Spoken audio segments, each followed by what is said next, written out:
what did you do with Marlon Brando when he arrived? Well, he was already heavy when I had hired him, and he promised me that he was going to get in shape, and I imagined that I would, if he were heavy, I could, use that.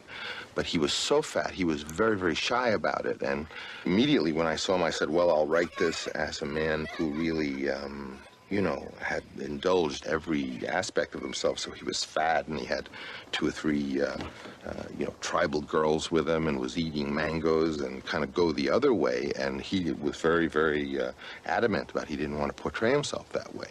So, I mean, clearly he had just kind of left me in a tough spot. The clock was ticking on this deal he had. We had to finish him within 3 weeks, or we'd go into a very expensive overage.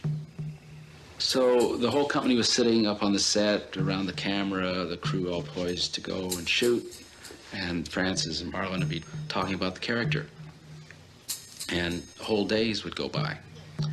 And this is at Marlon's urging, and yet he's getting paid for it. One of the things Francis said to Marlon from the beginning, read Heart of Darkness, this is what we're going for. And Marlon really worked hours with Francis trying to develop the dialogue and develop what it was that he said in these circumstances. And of course, after Francis had some dialogues with him, he realized that that Marlon had never read Heart of Darkness, and it was a complete shock.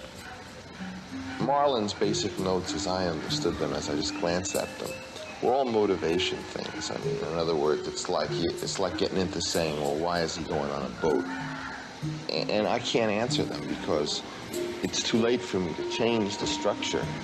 So what I really need for him is the facts about who he is. And in a way, I don't even care. Is he a fat guy who's got his shirt off and starting to wear necklaces, or is he bulging? Is his uniform bulging at the buttons?